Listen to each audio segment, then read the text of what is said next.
Hey, I'm Bob at ILikeToMakeStuff. Today I'm going to show you how to make a bench from pallets, but this time it's not going to be rustic.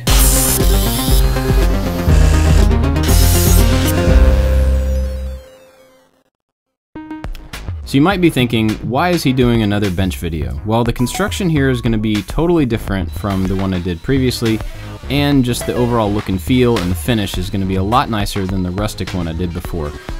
But if you're interested in the rustic version, you can check it out here. I started off with a big piece of pine that I was reusing, and I was going to use it for the backing for the bench top. Then I grabbed a bunch of different size pallet slats, but they were all about the same thickness. Most of them were a little bit more than a half an inch. Half an inch was going to be my thickness I wanted to use, so I got everything that was at least that, and then ran them through the planer to get them all the same thickness. I took them to the joiner and took off one edge so I had a straight edge, and used that in the table saw to end up cutting some straight strips. I cut several different size strips, starting at 4 inches, 3 inches, 2 inches, and 1 inch, so everything was in an inch increment. For no particular reason, I just kind of did it that way.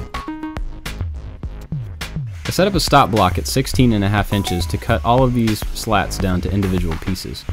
Now, depending on the design that you were going to use for your bench top, you could cut these in any way that you wanted to.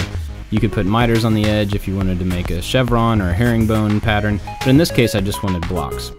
Once I laid the pattern out, then I found where the center of the bench was going to be, covered the whole thing with glue. Now the glue is not really what's going to be holding these in place, but it is going to stop them from moving a little bit when someone sits down. The person sitting won't feel like there's a gap underneath them. As I was putting the pieces down, I made sure to push them together to minimize the gap in between any of the pieces. You also want to make sure that each of them overhang the edge of the pine at least a little bit. I'm actually making 4 of these benches and they all have different design tops. This one is actually my least favorite. The other ones I'll show you later are really cool. Now I use the same process that I used for the headboard project I did and just cut off the excess by flipping it over and using a circular saw. In this case, the piece was small enough that I could run it over the joiner to get a really nice smooth straight edge. Once you have that edge, you can use it on the table saw to square off the other side.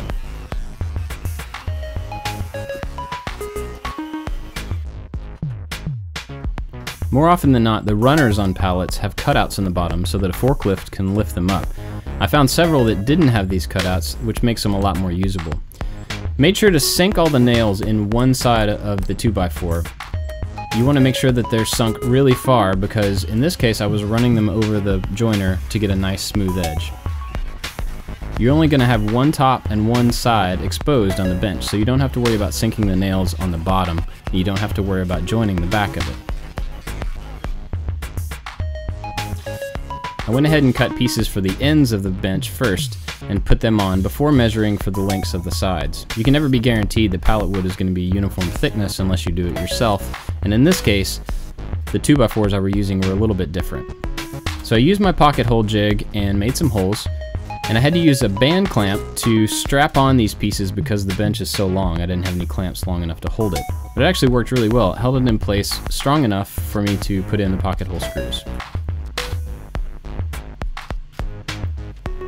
Once the ends were on the bench, I could measure the full length of it and then cut the pieces to go on the outside. Another thing you want to remember if you're cutting wood from pallets is that they're just riddled with nails. There's nails all in these 2x4s, and you want to make sure that you have them out of the way before you cut it in a saw.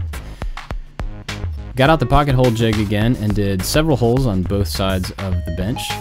And this time the width of the bench wasn't so bad that I couldn't use clamps to hold the pieces in place while I screwed them in. You want to make sure that the underside of these top pieces matches up with the underside of the bench top so that when you flip it over, everything is nice and flush. For the legs, I was going to use this slab of reclaimed, I think it's heart pine that I came across. It's like 2 inches thick, it's really hard, it's really nice looking, and I did this for one of the other benches and it turned out just great.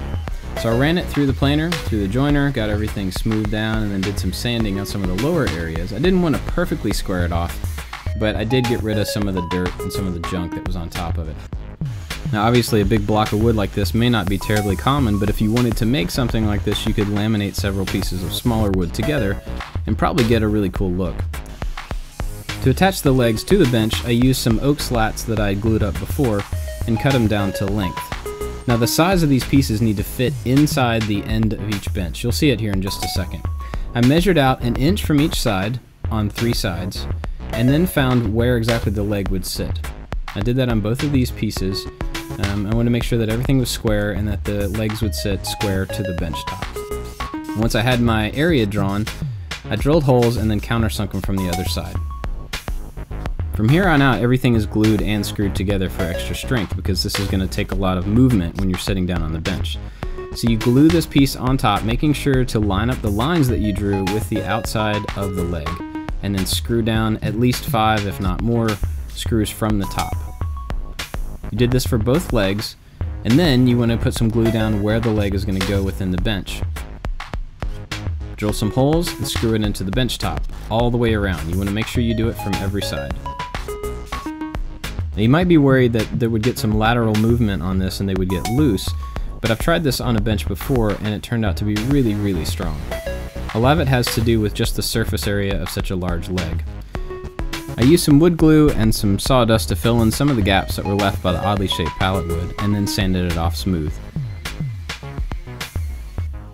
And for finish, I used the natural stain that actually is not supposed to color the wood, but in this case it turned out looking a lot more yellow than I was hoping. I don't think I'm going to continue to use this finish anymore because it turned this so yellow. On the last bench I made, I used tung oil, and that just turns out great every single time I use it, so I think I'll probably stick to that in the future. After that dried, I went over it with 3 coats of polyacrylic, and in between those coats, I ran over it with a really high grit sandpaper just to knock off the raised grain. Like I said before, you can do anything you want on the top of this bench. It has nothing to do with the structure, so you can go crazy with the pattern or the color or whatever you want to do here. This is one I did that I like a lot better than the slatted one in this video. Also, one thing that you can't see in the video because you're not here is that this thing is really, really smooth. You would almost never know that it came from a pallet if it weren't for the nail holes and the, little dents and stuff here and there. But this is not at all what I would call rustic. This is a very finished, nice, smooth piece of furniture. And granted, it's from reclaimed wood, so there's gonna be some character to it, but it's definitely not rustic. So let me know what you think about this project in the comments below. Be sure to like the video down here and share it around. That helps me a lot when you share these videos. If you wanna have a conversation with me or show me some stuff that you're working on, I would love to see it. Check me out on Facebook, on ILikeToMakeStuff.com, and on Instagram. I'm pretty active on all those on a daily basis, and I love hearing from you guys and talking back to you guys, so be sure to check me out over there. If you want to support these videos, there's a lot of ways you can do it right down here. Also, don't forget about my new show called Brain Pick. It's a live Q&A with me and a guest, and you can click there to see the playlist for those, and you can click here to see some more projects, and I'd love it if you check those out. Find some stuff that you like and talk to me about it. That'd be great. Be sure to subscribe so that you can see everything new that's coming out. Thanks for watching, guys. See you next time.